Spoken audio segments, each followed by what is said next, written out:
tondresaka.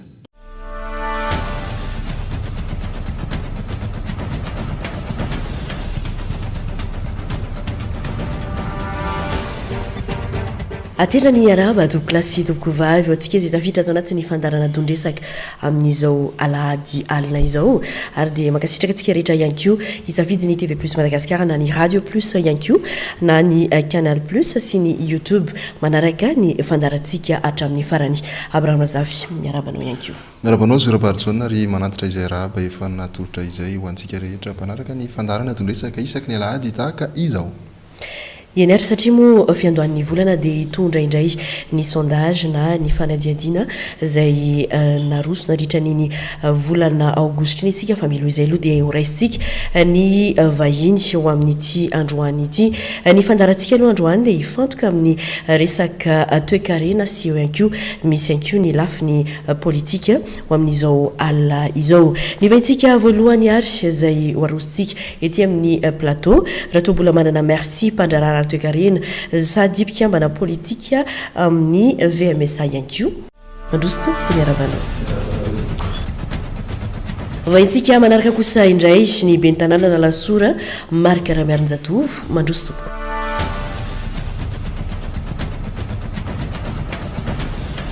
Dia miarabanareo miarada ato anatin'ny fandarana tondresaka dia miaraba koa ny voaka malagasy manaraka n'izao fandarana zao dia miaraba ihany koa ny zoky izay miaraka ifampidinika eto amin'izao. Eny ary ny vahintsika fahatelo Ra Johnson Hugues izay mpampianatra mpikaroka mandroso tompoko.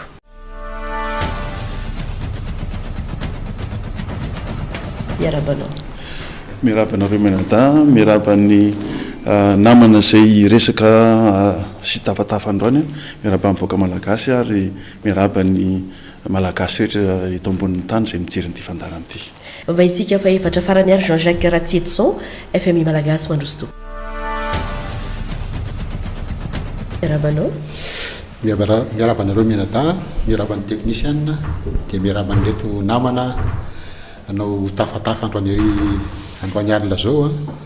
sady miaraban'ny voaka malagasy rehetra mahita n'ity fandarana ity. Ya, araka ny efa mahazaratsika moa dia misy fanadiadina iray foana iangatsika izany hoe fanadiadina efa nandeha tao anatin'ny fampahalalam-baovao izy ity ary ity fanadiadina iray ity no anomboantsika sy afahantsika ihany koa hitarika ny adihevitra.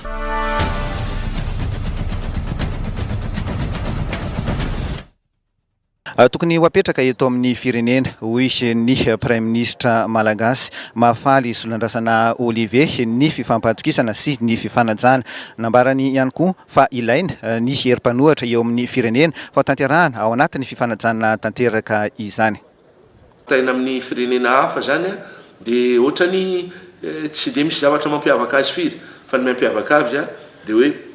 ny fametrahana fotodrafitrasa maharitra ao aminy. Be da be ny lalana izay nataony tao anatin'ny 2 taona monja autoroute goavana rehefa mandihy zany autoroute zany indraindray eto Swaziland ohatrany hoe tsy eto Afrika ianao fa any ivelany mihitsy ohatrany hoe any Europe na any États-Unis ohatran'izany azo atao tsara ny Madagasikara koa izay zavatra izay fa ilaina ny fanehoana foana ny fitiavan-tanindrazana ny eo amin'ny mpitondra na eo amin'ny mpanohitra ihany koa satria izay ny tena ilain'ny firenena tsy ilaina tsony zany ny adila politika fa ndao hiaraka anasoa ny firenena tsika ndao ao anatin'ny fifandeferana ao anatin'ny saina tia tanindrazana zany noho nytsika mampandroso ny firenena malagasy zany ka izay ngamba ny tiako ambara mahakasika ny zavatra miseho rehetra teto Swaziland. Ao anatin'izay lafiny politika izay hatrany dia nanambara ny Prime Ministre malagasy mahafaly solandrasana Olivier fa andrasana hatramin'izao ny vokatry ny fandalovan'ny solitenan'ny SADC Joachim Chissano tany Madagasikara nambarany fa hoentina anatsarana ny filaminana sy ametrahana izay tontolo ahafahana mampandroso ny lafiny toe-karena eo amin'ny firenena izay. Tatitra izay ho ataony Joachim Chissano ary tsy tokony surprise zany dia hoe mitady foana ny vahaolana hoe ahoana no atao mba hisiny filaminana maharitra hisiny fitoniana maharitra eny Madagasikara zany eo amindreo ankilafy kely rehetra misy any Madagasikara eo ny fitondrana eo ny mpanohitra mba hahafahany firenena malagasy miroso misy kokoa zany amin'ny fampandrosoana ao anaty zany. Zay angamba ny zava-dehibe fa tsy tokony hororitina hoe hisy zavatra goavana andrasana zany amin'ny tatitra io fa ny tena endrika isehoany io tatitra io zany dia fanomezana sosikevitra mahasoa mba hahafahan'ny firenena malagasy miroso hatrany amin'ny fametrahana fitoniana maharitra mba hahafahana miady amin'ny fahantrahana.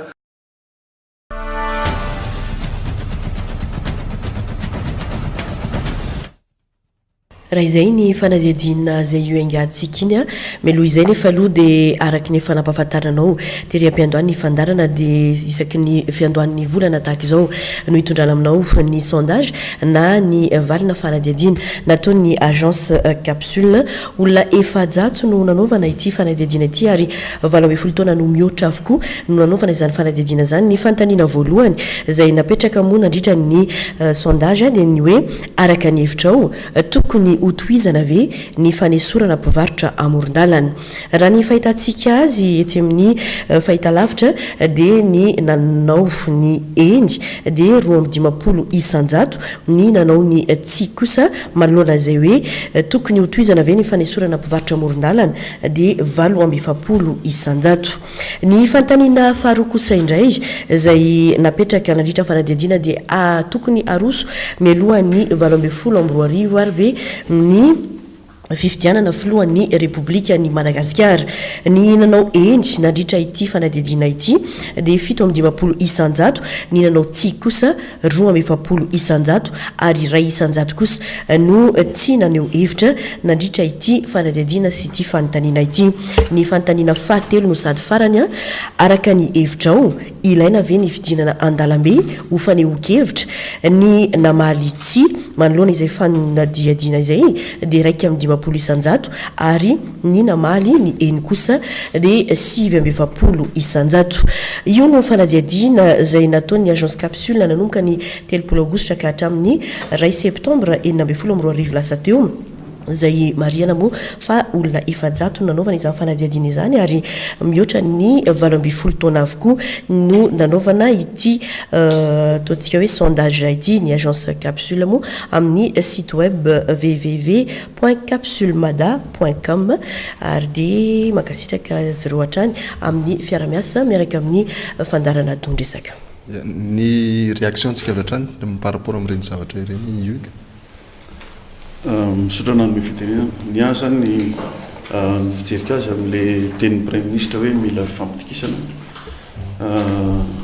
Réaction par rapport amin'le sondage ay sondage ay ny aloha le hoe fanalana le mpivarotra amoron-dalana zany mila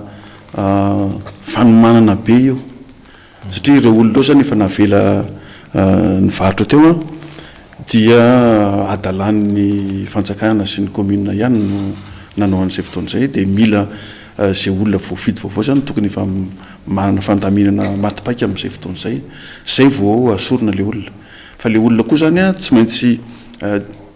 dieny eny am-piandohana dia efa ampianarina hoe rehefa tsy mivarotra eto tsononareo dia erinareo mivarotra ary tokony anaiky koa n'le fandaminana rehefa zay le fandaminana ny olom-boafidy. Fa raha manaraka an'izany ny fifidianana 12 amiko aloha za nisan'le olona miteny hoe aleo zany miandry ny 12 aleo ny olona zay mbola iomana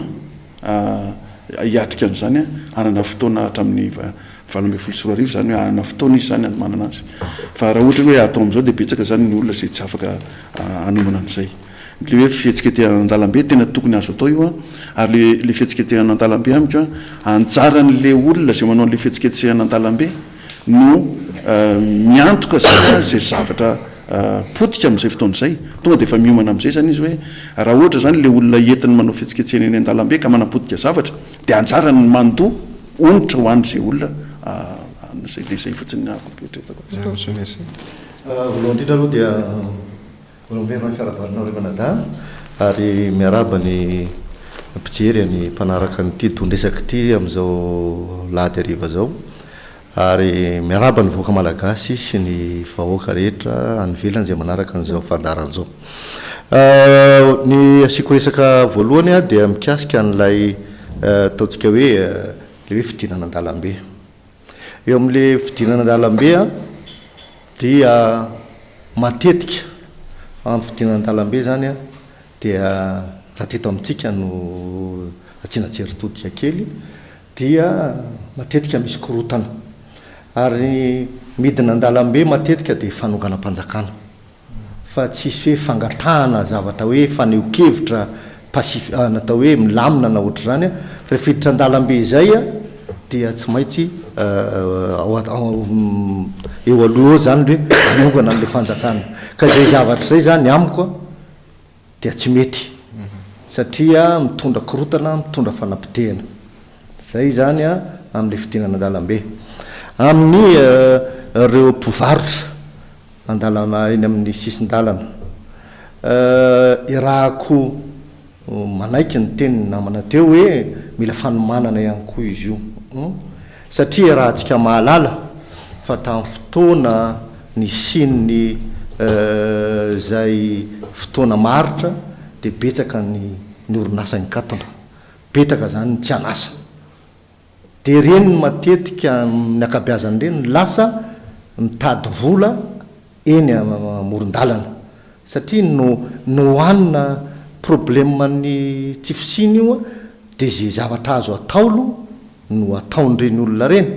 ka reny zany tokony hitandrina ry asiana fitandremana mihitsy nylay mba heritreretina koa maha olona n'le olona satria ny azo angetsy ohatrany hoe mahazo vola be da be izy androany fa ny azo androany no hanina rapitso dia zay zavatra zany tokony hojerena hoe ahoana ny tena vahaolana maharitra sy matopaika amin'ny resaka fanalana nyreny mpivaritra an-dalambe reny amin'ilay resaka fifidianana ny tenako moa dia voalaza teo fa mpikambana tsy miteny amin'ny anaran'ny fikambanana fa amin'ny mampikambana amin'ny atao hoe vondrona miaro ny safidim-bahoaka sy ny ara-dalàna dia mazava ho azy zany ny tenako fa manaiky an'lay atao hoe alternance démocratique zay voafidy ny vahoaka dia ajana zay voafidy ny vahoaka dia miandry ndray lay fifidianana amin'ny fotoana zay voalaza ny lalam-panondrenana fa raha hoe fifidianana melona ohatra zany problème zao dia ny tsy fisina ny financement na ny arabola dia ahoana indray moa zany zavatra tokony ho alefa ry amin'ny vahoaka ry ndia olanina anaovana fifidianana indray na hoe lanina anaovana référendum zay zany amsoratra be ny tanàna rasora misolatra voalohany ngamba tonga dia raisika lay hoe fivarotana eny morondalana eny morondalana enao koa ntsina isan'ny nanala mpivarotra voalohany dia zao ny mpivarotra morondalana dia tsy naka autorisation hivarotra eny morondalana zay aloha ny tokony fantatra zany hoe ny mpivarotra tompoko tsy anontany anao mihitsy hoe raha angataka izy dia zaho tompoko dia hivarotra etsy amorondalana ny faharoa dia zao inona ny antony tokony fantatra kosa hoe inona ny antony zany mahatonga le olona hivarotra eny amorondalana dia ny fahatelo hoe inona no efehan'le fivarotana eny amorondalana ny voalohany dia hoe tsy mangataka ary zareo fa avy hatrany izy dia mivarotra no ny antony avy amin'ny manokana l izy hoe resakitsika mola hoe mahantra ny olona zao ny olona dia avy hatrany olona dia mamelatra n'le fivarotana eny amorondalana ny faharoa dia hoe inona no mety fahatelo angamba inona mety ho fiatraikany raha mivarotra eny amorondalana ny olona mazava ho azy fa voalohany aloha raha ny lalàna misy hatramin'izay ary iveriko fa tsy fany madagasikara irera fa ho an'izao tontolo zao dia hoe ny arabe natao ho an'ny fiarakodia ny moto ny bisikileta ny trottoir natao ho an'ny mpandeha tokotra fa ny mpivarotra dia tokony manana ny toerana hivarotana zany na magasin io na ny marché public ka raha izay dia hitako hoe tsy tokony hivarotra eny amorondalana aloha zany ny olona satria manjary manelingelona n'lay fifamoivozana le izy lasa culture atsika eto madagasikara mihitsy le fivarotana ohatrany hoe tsy mpivarotra raha tsy eny amorondalana ohatrany hoe tsy mandeha io tsena io raha tsy eny amorondalana ohatrany hoe tsy hitan'lay mpividy ianao raha tsy eny amorondalana manana ndraikitra izay be ny tanàna ao anatin'izay satria anjaranay zany no mametraka lay toerana zay tokony ametrahana ny olona hoe mba tsy eto nareo fa mba ty kosa no mivarotra raha vo tsy manana tseny ianao dia mivarotra eny amorondalana ny mpivarotra ary tadio fa tao anatin'ny taona vitsivitsy 10 taona dia lasa be dia be mihitsy ny mpivarotra moron-dalana tsy eto Antananarivo ihany fa saiky manerana ny Madagasikara. Inona no mahatonga azay? Za tsy te handray le hoe mantra fa misy lalàna zay tokony ho hajaina zany ao anatin'le izy hoe izay zany no tokony ho tonga aloha hoe raha ohatra ianareo ka hivarotra dia eto le toerana tokony hivarotanareo fa mety tsy tonga aloha izahay be ny tanàna na ny manam-pahefana mametraka an'le izy hoe ny fivarotana rehetra mikasika an'izao na mikasika an'izao dia eto no tokony hoapetraka. Inona ny fiantraikany? Ny fiantraikany dia zao lasa be dehibe zany tsy fanarahan-dalàna ao anatin'ilay fivarotana amoron-dalana. Reny olona reny zao tsy fantany hoe firisin-jaton'ny olona no tena hoe mampiditra ny ataontsika hoe ny hetra zany ara-dalàna any anatin'ilay izy. Ny faharoa dia lasa ny fiantraikany faharoa dia lasa ataon'ny olona fiteny aka zay ane sahirana izy anao melona ny vady aman-janakay dia tsy maintsy eny amoron-dalana no mampiseho an'ilay entana. Tsy mametsiny ahako satria mety tsy mandray andraikitra izahay ao anatin'ilay satria izy nge tonga alohan'ny commune eo izy no vatra dinarina azonao atao raha vao malaza anao dia mitabataba izy miala tsiny monsieur le maire fa zay ane tsy afaka mihinan-kanina tsy afaka mbanao zao dia mipetraka eo izy. Ny fahatelo ny tena zava-dehibe ao anatin'le izy dia zao tokony ho mitsinjo foana izay ny maha-olona ao anatin'le izy. Za zao dia manaiky ny olona mivarotra izy ahako fa manahirana ny mamele olona le hoe eo amoron-dalana mihitsy anao tena mivarotra. Eny aminay tena be dehibe ny lasora fa zay manisaka an'le olona mikisaly fa aza mivarotra amoron-dalana raha azo atao fa mba aza mitrottoir raha azo atao fa aleo mba misaka kely zay tsy maintsy atao izinao fa ianao zany tsy afaka andoka azy fa aleo mba ampianarina n'le lalàna izy io manko ny olana ataontsika hatrany atapony hatrany ambany raha vao tsy manaraka an'izay dia misy fiantraika an'le izy ary aroton'ny olona izay zavatra zay ao anatin'ny fiainantsika. Monsieur Georges Zakary, qu'est-ce qu'il y a les sondages anankitelo izy fa tsy hoe mpivarotra amoron-dalana reny. Ina aloha raisika ny varotra amoron-dalana misy hevitra iombona anao foy za hoe io vokatra mifantrany io raha nalan'le olona amin'ny famorotana amoron-dalana meo solution aloha izy meo vahaolana izy fa le olona raha vao tsy mivarotra andray andro dia maty mivarotra izy iainany amin'iny andro iny tsy afaka iteny zany ianao andraso aloha fa afaka 3 volana anaovana toerana irenao fa rehefa vita le toerana amarotany moenao azy zay izy vao tsy mivarotra amoron-dalana intsony raha am'izay fotoana zay izy mbola mivarotra amoron-dalana dia diso izy fa raha mbola tsy menao vahaolana izy avy aloha izy hivarotra amoron-dalana fa maty ro olonao ary tsy mivarotra eo iny ange sisany iainany zay io fahantrany io mahatonga le olona lasa mpivarotra daholo tsisy asa tsy nafa-tsy io mpivarotra daholo ange tsika zao maka ny amposary ianao mpivarotra betsaka no mividy mandeha niejetseny ianao mpivarotra betsaka no mividy any daholo ny olana ny olona rehetrarehetra resaka le fividianana hoe aroso mialohan'ny 2018 sa tsy aloha ampifandraisiko n'le izy hoe tokony hidina an-dalambe ve anova fitondrano za hoe eto amintsika hatramin'ny idiran'ny midina nataloha ary fampanantenana pokaty foana no nataon'ny mpitondra teto nyresaka daholo izy engagement hoe atoko tena miatoka fa vitako ty afange le hoe hiezaka anao an'izao hoe dia tsy vita iny tsy maninona miezaka ianao tsy vita fa mataonao miteny hoe miatoka manao engagement fao vitako ty tokony tsy misy excuse le olona dikan'izay ho za hoe tokony asina fiapetra eto amin'ity fireneny ty hoe olona manao engagement amin'ny élection présidentielle miteny hoe ho vitako zao ka tsy vitany iny tokony tonga dia miala izy tonga dia miala tsotro zao izy fa tsy taritiny iny mandritry ny 10 taona fa le mandritry ny 10 taona zareo mamemposy fa le gasy me mahantra tsy azoko amin'izao fanjanina amin'izany zavatra zany hoe raha vao tsy vitany ao anatin'ny firy andro fe zany izy no mame fepitaona raha miteny zao izy ao aloha fiteny azy 3 dia vitako io rehefa tsy vitany amin'le 3 dia miala izy ohatra fa tsy anjaran'ny vahoaka no miteny azy fa izy zay nge le engagement le olona mame engagement miteny hoe ty vitako ao anatin'izao fepitaona zao rehefa tsy vitany iny miala fa za taritina 10 taona ny olona anatin'ny fahantrana le olona nge nianahatra foana tao anatin'ny tantara nanomboka tany amin'ny ratsiraka raha verina ny tantara tamin'ny ratsiraka niala teo niditra za fialberana ampiditra ny flottement inona ny fitenitsika teto tamin'ny andro ratsiraka tsika nihinana amin'ny malototsika tsy zay miara fiteny fa le tena maloto mihitsy ny tenenina teto fa zao andro ny zafy zao na le maloto hoanina raha tsisy tsony zany ny fiteny teto nasorony zafy empêché veriny ratsiraka tamin'ny andro ny zafy le maloto hoanina raha tsisy tsony mbola tsara kokoa satria nao niaina foana ny sanjam-bola malagasy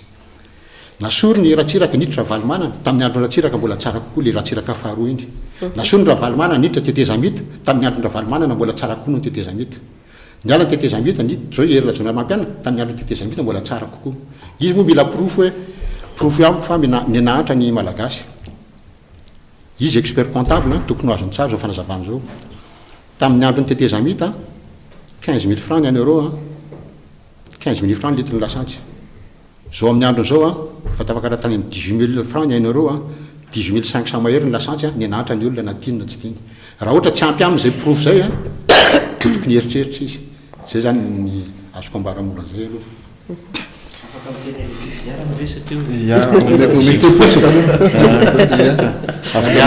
hoe ilaina ve ny anaovana ny fifidiarana melony fotoana zao any zavatra ny ainantsika tao anatin'izay 15 taona nazontsika falefatena zay matetika tsika manana mialatsina mitembaika hoe manana tandansa foana zany anao an'izay fifidianana melony fotoana zay raha va misy zavatra kely anankiray tsy mety eto ny firenena dia avy atrantsika dia hoe aleo ny mpitondra no aongana dia aleo ny fifidianana no atao aloha satria tsika koa mitady solution aingana ho an'le firenena jereo fa izay fandrosoantsika angamba n'izay fifidianan'izay mety misy mahatsara azy ary mety misy maharatsy azy satria tsy voatery io nge tsy voatery hoe tonga dia ho tsara io raha rositsika fa mety ho zavatoza ho antsika koa ny fandrosoanan'io zany hoe tsy maintsy meritreritra tsara tsika raha roso aloha le izy inona no mety ho tombontsoa sy ho vokatra tsara raha lefa hoe tena miandro ny 2018 tsika inona no mety ho tombontsoa atsika ary mety eto vavazany firenena zany hoe ny mpanao politika sy ny vahoaka koa zany tokony mandinika tsara an'izay meloha ny amalina azy za aloha tsy afaka mamaly an'izay androany fa ny analizy tokony ivoaka sy nefa nivoaka sy ivoaka zany tokony amaritra tsara hoe ilaina tokoa ve nanaovana analizy meloha sa aorita iuga nisan'le tany amin'ny sadeka ny prime ministre nylaza fa nohana ny madagasikara ny sadeka amin'ny conférence de bailleur tanterahana ny paris amin'ity volana oktobra ho avy iny izy ahoana fijirinao an'izay mbola ilaina marina ave izany miditrosa makany amin'ireo mpamatsy vola resahana teo ireo raha valiana tsotsotra zany le izy dia zao le izy satria ngamba mety anahirana ny olona resaka teknika fa le izy zany raha valiana tsotsotra dia zao hoe tsika zany tsy mbola nanana politika ekonomika matotra mihitsy teto Madagasikara ary zara samy teny hoe tsy nisy dia ny olana amin'izay fotoan'izay dia zao hoe le olona zay nitondra hatramin'izay zany samy ny eritreritra fotsiny hoe atao zay isiny vola eto Madagasikara dia nanao an'izay andehanana hakana vola any amin'izay olona mety ahitana vola fa tsy nisy mihitsy ny eritreritra hoe ahoana no ahafahana mampandroso ny toe-karena malagasy zay voalohany ka le toe-karena malagasy mantsy eo zany no tena olana be satria le toe-karena malagasy io efa narefo hatramin'ny fiandohan'ny repoblika voalohany dia tany zany le fototra dia le fototra io zany nepotika arakaraka ny fandrosony le fotoana dia zao zany izy efa le trano Madagasikara mihitsy nefa nirodana ny fieritretako azy ka eo zany le fijerenan'le hoe satria ve mirodana zany le firenena malagasy dia andeha hitady vonjy any amin'izay ahitana vola nefa ny fototra iaingana ampiasana an'le vola tsy misy zay ny anahy zany tsy mampatahotra amin'le izy le fototra ingana hoe programme ka io le resaka eo zany mila asiana voambolana kely zany programme zany dia singa ray ao anatin'ny atao hoe politika pirenena na politika publique singa ray zany tsy eto Madagasikara zany tsika zay koa le olana eto amintsika tsy mianatra science politique le olona zay manao politika eto Madagasikara dia miteniteny foana matetika fa rehefa manao an'izany programme zany ianao dia singa ray ka le politika pirenena mihitsy tsy misy dia zay zany ny olana faharoa manarakaraka an'izany dia efa miteneniko foana hoe le mpanao politika satria tsy manana le atao hoe kolotsaina politika izy dia vitany resaka fotsiny zany ny zavatra atao dia samy manao fampanantenana pokatika ny tena olana koa dia zao le vahoaka malagasy zany mampalahelo ihany ohatra ny tany Tomasina ny olona manao vakansa zay ngamba ny anatra ihany zany no hitanao teny an-talana fa ny olona ny Tomasina dia sitrika dolodolo tsy nisy olona nijery ihany satria matahotra ka olona ohatran'izany zany le atao hoe hoe ahavon'le fahalalàn'le vaoaka malagasy a dia matetika koa tsy le mpitondra fanjakana ihany zany manaroatra an'izay fa misy ko olona mampanantena volana zay tsy hisy mihitsy keo ary matetika zay zavatra zany mifangaro anatin'le izy dia mifangaro anatin'ny sain'ny olona le izy dia ny olona zany raha mitaky zavatra eto Madagasikara dia fanonganam-panjakana sy fialan'olona no resahana fa tsy hoe ahoana ny ahafahana manarina ny firenena malagasy zay le izy avy ny olona koa farany zany ao anatin'le izy dia zao matetika le olona zay miteny na mpanao politika zany na olona zay miteny momba n'ireny zavatra eny tsy nisy nanao administration ary tsy nisy nanao resaka teknika tany amin'ny administration dia le izy zany lasa resaka amin'ny savoan-danitra ary na ohatrany hoe misy ary ny fanakalozan-kevitra dia resaka amin'ny savoan-danitra le izy ka le izy zay le vaoaka malagasy zany azo andaingana azo fetsena azo ivarotana zavatra zao rehetrarehetra zao dia zay ny problema ka raha ohatra tsika mbola hifidy dia mino aho fa olona mpandainga sy olona manao fampanantenana pokaty any mbola olany io dia zay no merci mbola ilaitsika ve zay hoe anao an'izay conférence de bailleur hiverina amin'ireo mpamatsy vola ireo zay mbola tsy ampy atsika hoe le fananana eto anatiny eto tsy ahafahantsika mivohitra makany amin'izay fampandrosoana zay alohan'ny amaliko an'olo dia mba afaka mandray kely ny tenin'ny namana tatsy izy moa niresaka engagement teo hoe tokony hanao engagement ny zay mpitondra misy eo ka rehefa tsy vita n'le engagement dia miala izy ngamba zay mpitondra nisy teo nanana programme anasany daholy nanana programme anasany tamin'ny andro président nisy ny bokymena nisy ny tamin'ny andron'ny président Ravalomanana nanana ny programme amin'izao koa dia nisy an'le programme anasy le atao hoe PGE programme général de l'État PND fa programme général de l'État dia zay zavatra zay zany a ao anatin'le programme général de l'État zany ao anatin'le PND zany ka ny tiako tenenina fotsiny dia hoe manao zavatra zany a rahantsika mahalala manao zavatra tsy vitandray andro surtout sy indrindraindrindra zany hoe raha-pirenena zany fena tokantranonao arany manahirany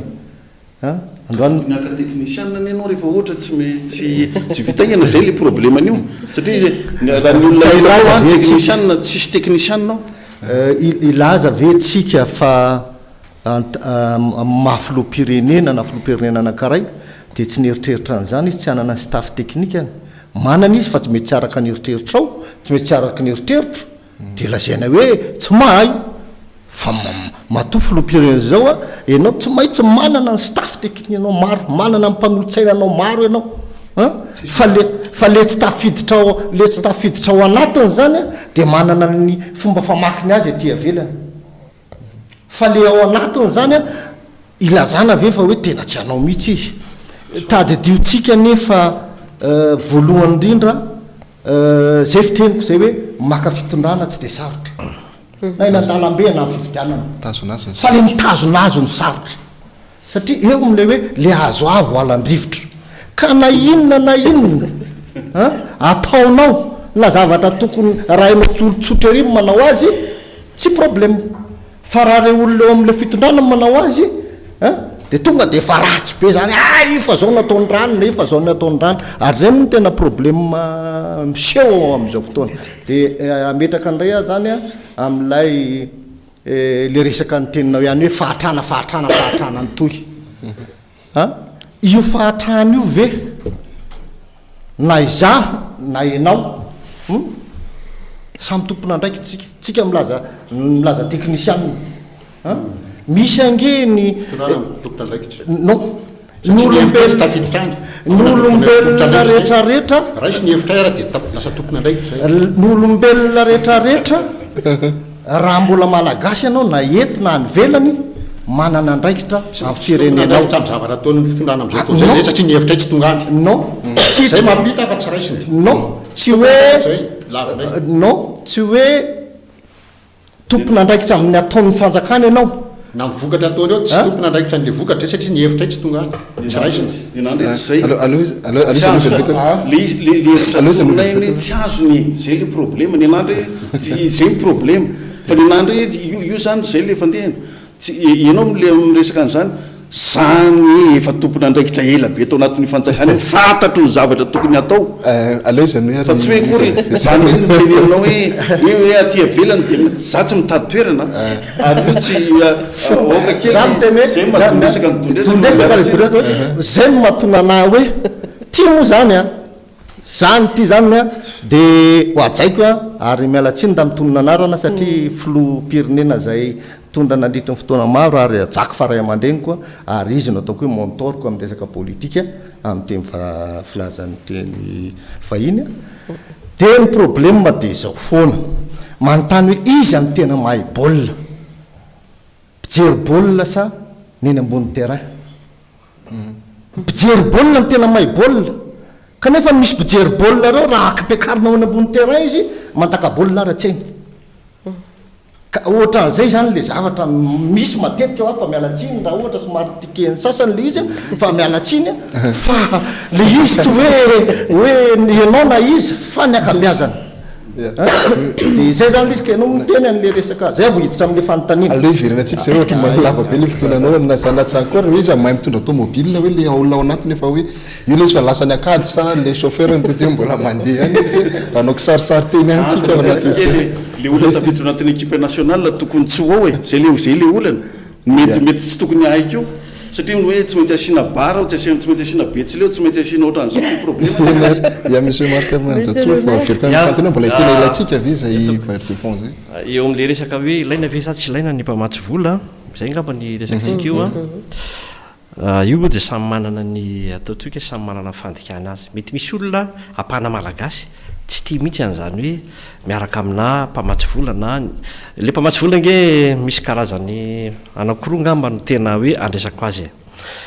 misy le tsony hoe mpamatsy vola zay indramantsika malagasy vola dia ireo tahaka ny raisika fotsiny a ny banque mondiale ny banque européen d'investissement ny BAD sy ireo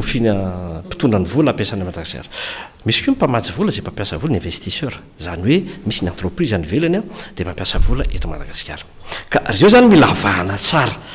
hoe iza moa zany a no mety tiatsika na tsy tiatsika le mpamatsy vola mahazatra ve sa le olona tena ampiasa vola direct eto Madagasikara fa ny tena zava-dehibe conférence de bailleur eny ndresana dia le mpamatsy vola le hoe banque mondiale CFMI zany ndresana matoa zay no mahatonga akona maly an'le tena dia eo zany tsika mijery le izy hoe atraizany vokatra azosika malagasy azo Madagasikara nanomboka miaraka tamin'zareo zay zany tokony mila refesy nanahoana ny firenentsika ny tombo ve ny fiarikarena ny tsara ve ny fiainantsika hatramin'izay ny rahantsika tamin'ireo mpamatsy vola reo zany sa manahoana dia mamoka ny tsy mamoka dolo ataony rapport international statistique nationale hoe ny banque mondiale dia nyteny mihitsy hoe tamin'ny 2000 farany 2013 2014 dia ny 7 isanjato malagasy a dia mahantra miaina ao anatin'ny fanitrana fa izao ile fianana fanitrana zay inona daholo ny antony fiandramam-bola tany velany ve sa misy tompona andraikitra manotokotom-bola sa misy olona tsy mandray responsabilité sa inona ny mahatonga atsika mahantra fa mety anisan'ny anankiray ny findramantsika vola tamin'ny mpamatsy vola fa be dehibe ny natonga ny fanitrantsika fa tsy izay fotsiny satria izay manko ny tenetantsika ny nampantratsika nge dia ny mpamatsy vola reo fa itsika nge mampiasa vola fa tsiry zareo hoe menantsika le vola ahoana ny fampiasantsika azy teto Madagasikara tena tonga tany amin'ireo secteur rehetra tokony no tany ve le izy sa taiza no nampiasana le vola so dia izay raha fampiasam-bola ndresako fa misy koa nge ny responsabilité misy tsy fandraisana ndraiky raha teto amin'ny firenena zany koa anisan'ny nampantratsika ny tsy fisininy antsona hoe ny éducation mazava ohatra fotsiny raisiko ilay ny éducation civique ny tsy fisiny zany tao anatin'ny taona maro nge anisany nampahatra ny firenentsika fa tsy ny fampiasana vola ihany zany hoe be dehibe zany ny antony ka tokony hojerena tsara fa za mieritreritra fa ny fampiasam-bola ilaina raha ohatra ka tena mizotra araka ny tokony ho izy ny ampiasantsika raha vatoko le fantaniana ny environnement politique économique amin'izao hoe mahasarika ampizany mpampiasa vola raha tsy resaka avatsy ny OPC tsika fantatrao fa amin'ny 2017 indray vaosiny avy ny zany OPC zany nampiemitra ny mpampiasa vola teto Madagasikara zay moa matetika miresaka amin'ndrareo ary anisan'ny diako farany tany Europa ny ndesaka tamin'ndrareo mihitsy hoe manahoana marina ny le projet dia ny fampisaresaka tamin'ndrareo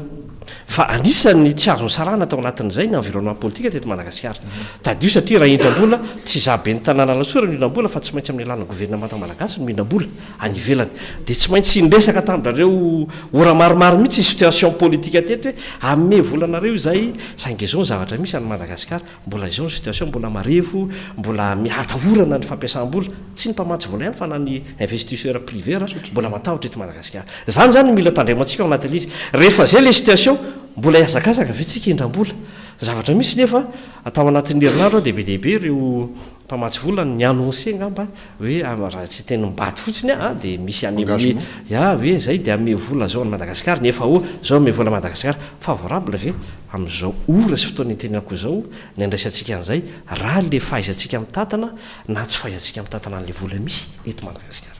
Monsieur Georges Akandriary. Sady misy efitra be dehibe raisiko avato sady mamaly ny fanontanian'ny lehibe ny tanàna na dia tsotra amin'ny rafitry ny vola misy amin'izao fotoana izao tsy ilaina ary tokony hiteny daholo malagasy hoe tsy mila mitrosa any ivelany anazava ahako talohan'ny 470 nidiran'ny flottement teto amintsika nanana ny souveraineté nationale tamin'ny volantsika tsika nanana ny fiandrianam-pirenena tamin'ny vola malagasy tsika tamin'ny andro ratsiraka io raha nitrosa ratsiraka 5 milliards de dollars teo eo ny trosa navelany izy niala tao fitondrana navitana reny natao hoe investissement outrance reny tsangana orinasa mpanjakana ampolony ry lalasoa ry Zerena Kobama Mamsoa Procops nareo ny abattoir afaka mividianana entana be dehibe feno fibataty eto Tananarivo feno fimatany tany Majunga mividy tracteur anjatony izy ny fomba fitantanana ny erreur de gestion na tsy nisy fisiny ny paikady ara-teo karena tsy nety zavatra hafa apetrakitsika azo azavaina rehefa avy eo fa tiako tenenana fotsiny hoe satria tsika tamin'izany tsy nila nindrana amin'ny volantsika vola malagasy io na nividy ny vola malagasy tamin'ny banque vahiny rehefa mahazo devise dia tonga dia lasa fotodrafitrasa niditra ny flottement 470 very ny fiandrianam-pirenena vola malagasy nanomboka ny 470 tsika tompoko rehefa mila vola malagasy ariary ary eto Madagasikara ariary any ny miasa eto dia voatery na mindrana amin'ny volantsika amin'ireo banque vahiny eto toerana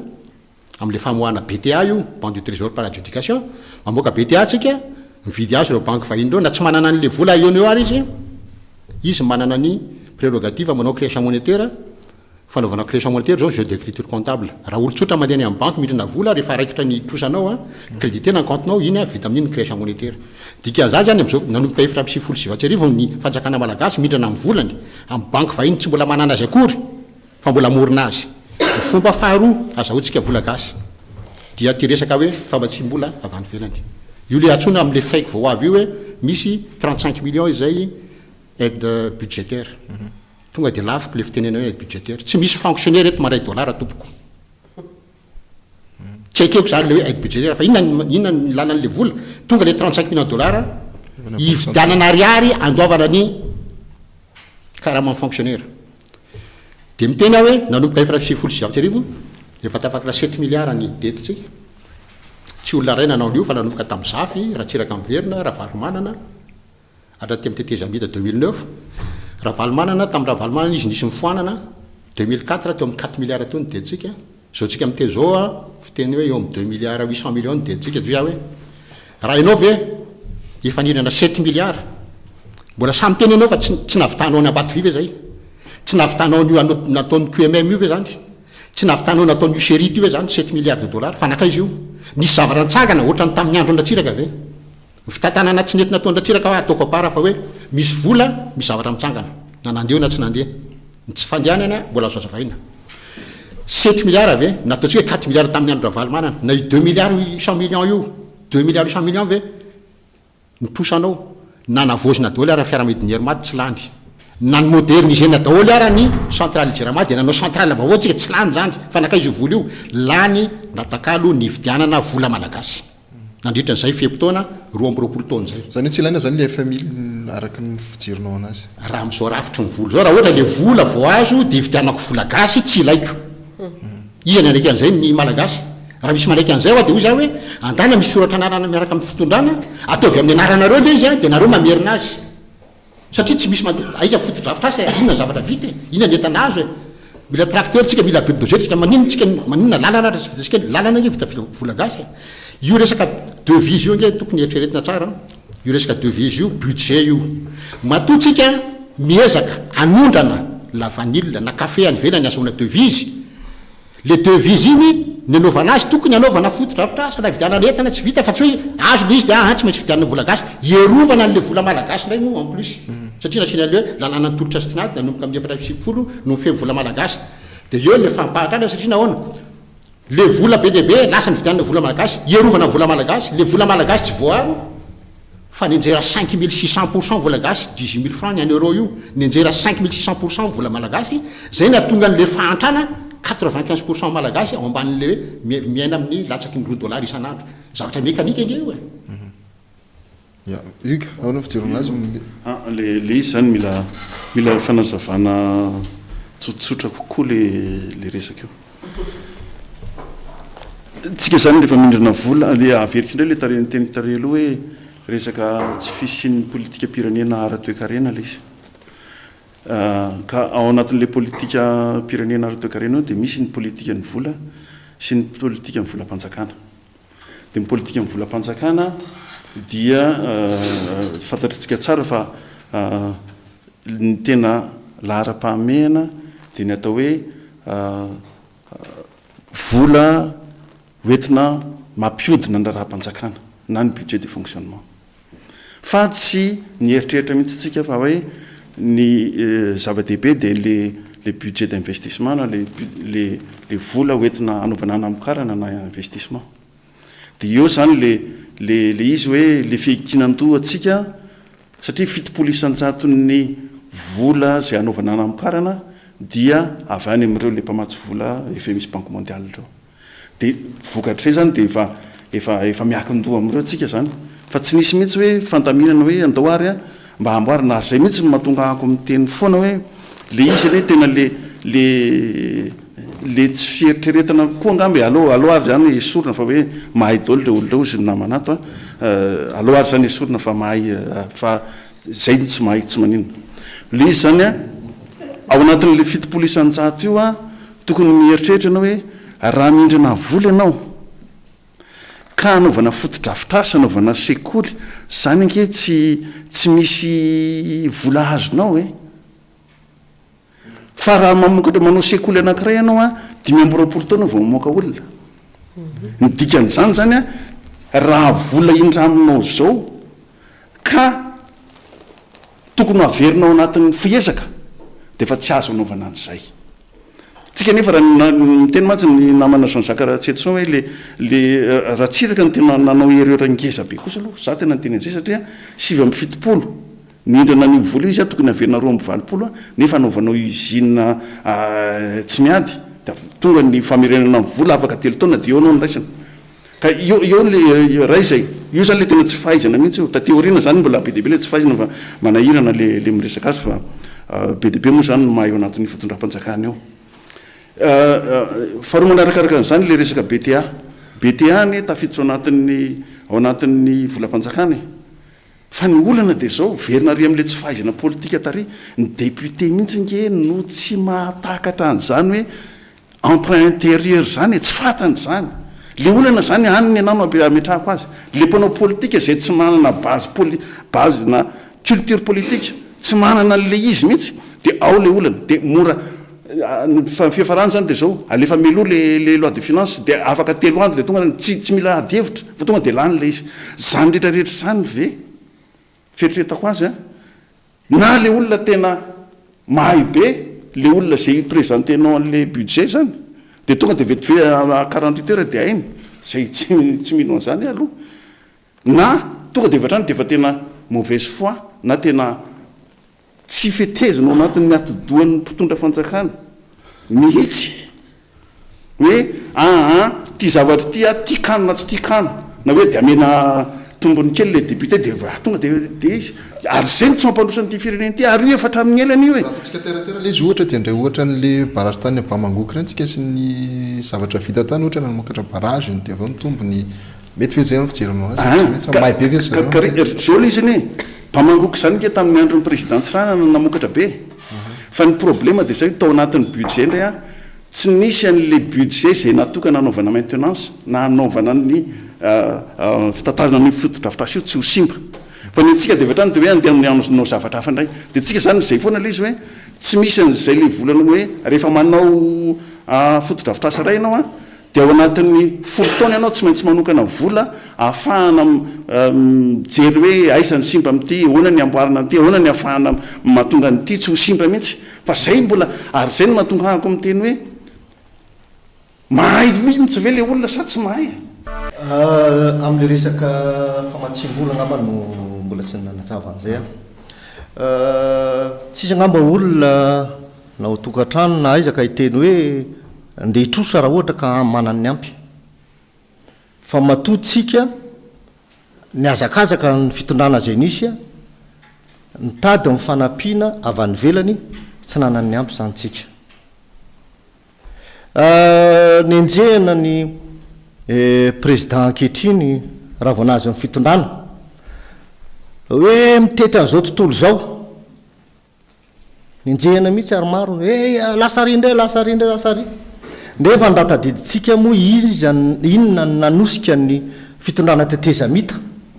anatanteraka ny atao hoe feuille de route satria maninona nitady ny fanekeniny zao tontolo zao ny comité international satria tsy tafavoaka efa zavatra ronga nitranga teto amintsika e tamin'ny andro ny président Jafy Albert zay nanao financement parallèle inona ny nefarany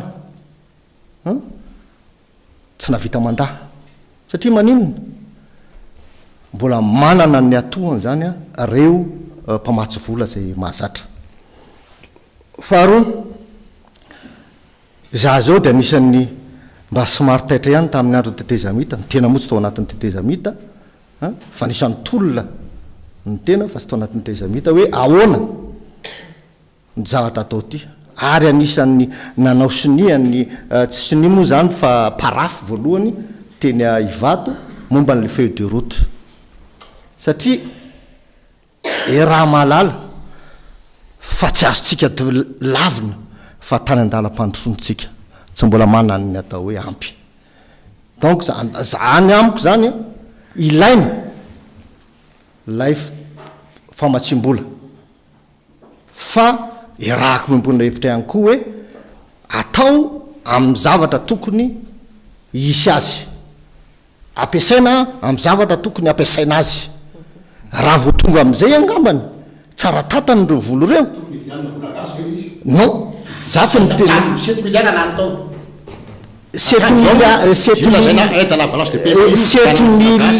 milliards zay tsy am'izao fitondrana zao fotsiny fainao ihany zao teny nanazava hoe zao milliard tany amin'ny andro fitondrana 94 zao milliard zao rehefa tonga 7 milliards izy akehitriny azafady fa tehiteny ahy zany 10 taona mahery tsika no tao anatin'ny fahaleovatena fotodrafitrasa zay nisy ohatra raisika fotsiny hoe andekaleka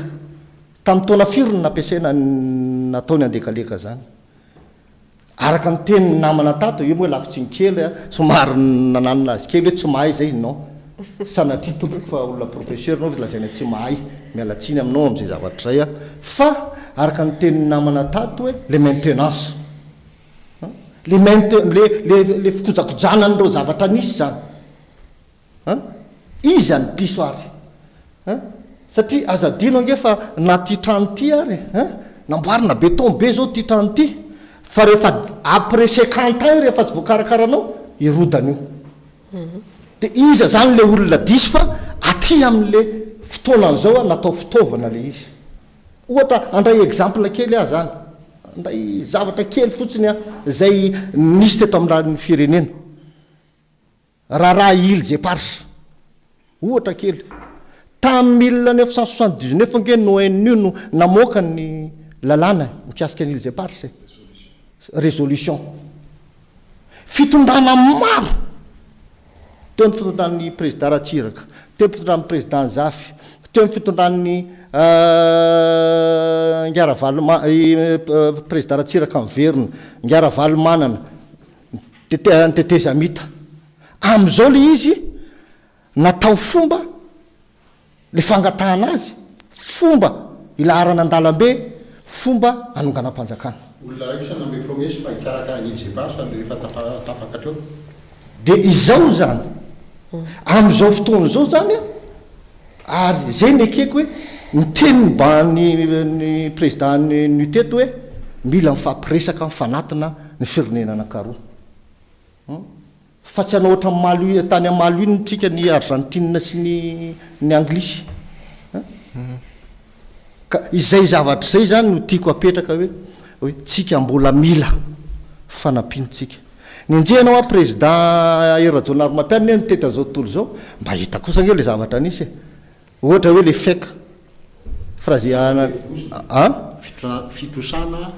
manandevo le feky inona le izy 35 millions aide budgétaire zany ividianana vola gasy zay voandongoka manina le 35 millions avotana ny ery Madagasikara na avotana ny Jirama 35 millions kamove raha nahita enao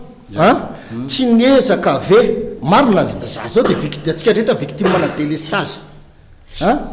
victime mana délestage tsika rehetrarehetra zao azonao fa mba nisy zavatra ve hita maso ohatra zao raisina hoe le groupe vidina zay nesorona tena taninanandrano mba hitanao le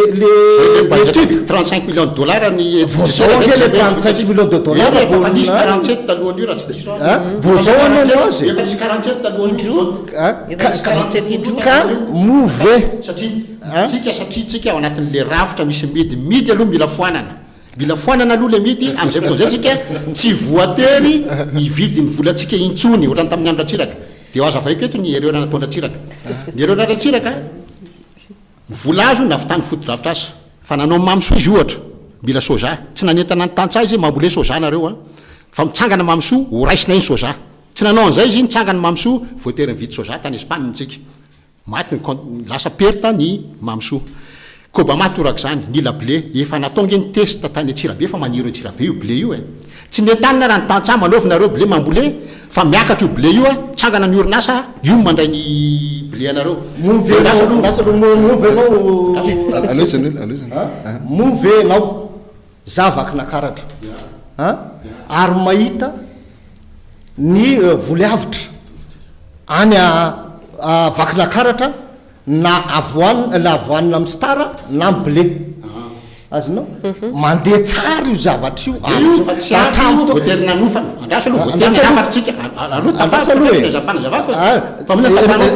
ka ny anako tapahanao mbola anazy tapahanao izy fa tsy mbola anazy fitenena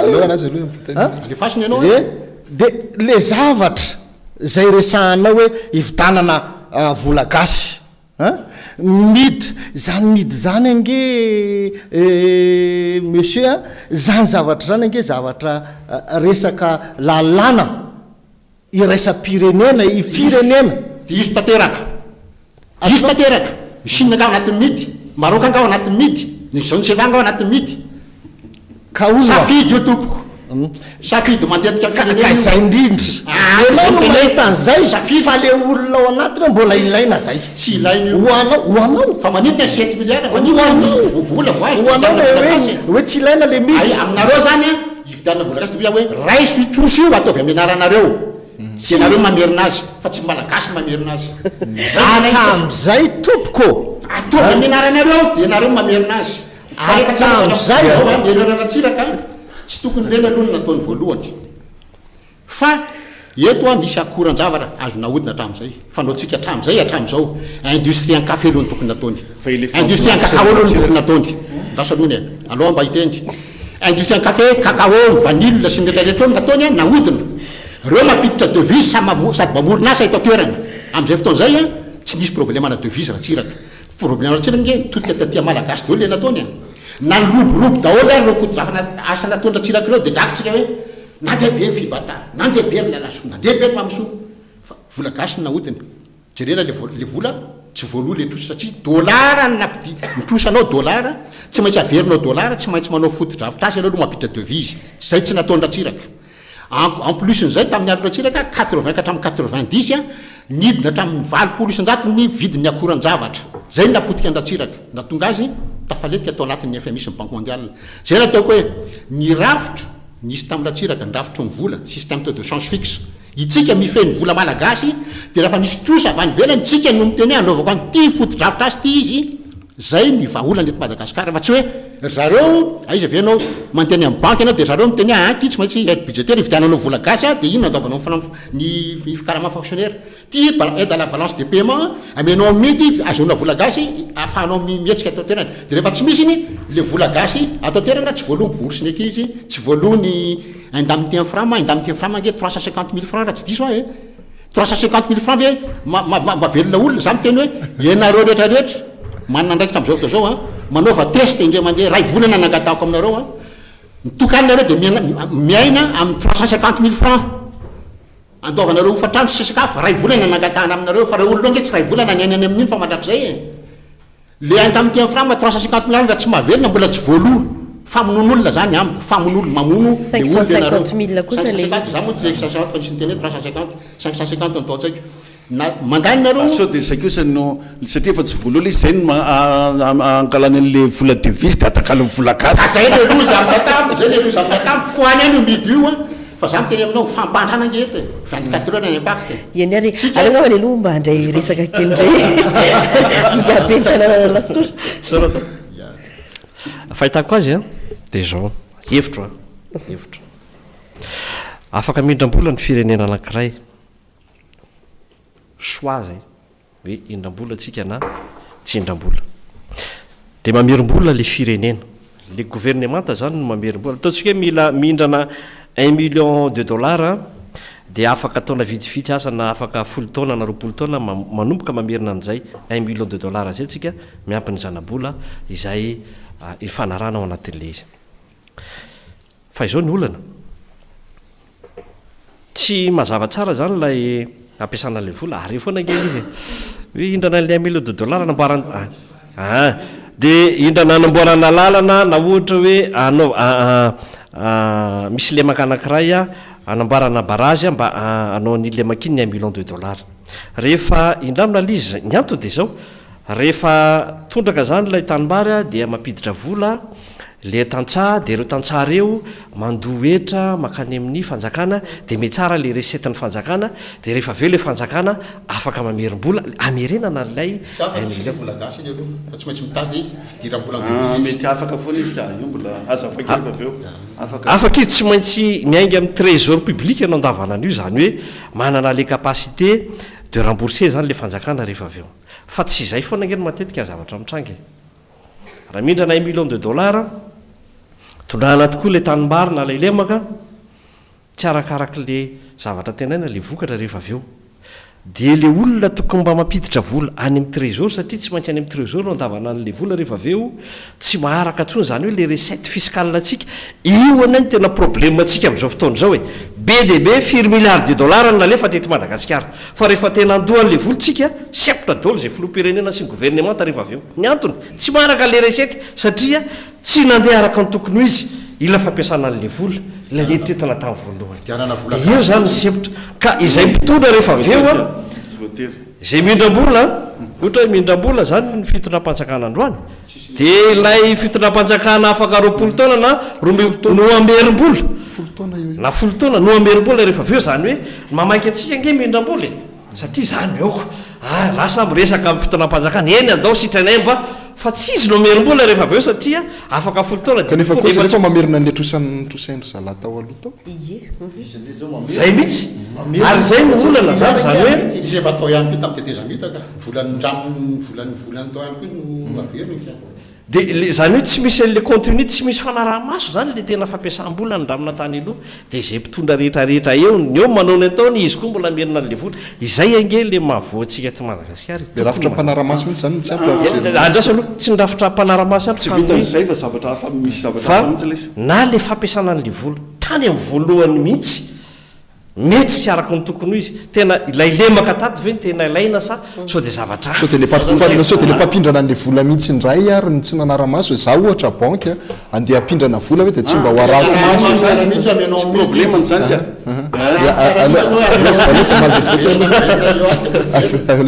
zaso no terena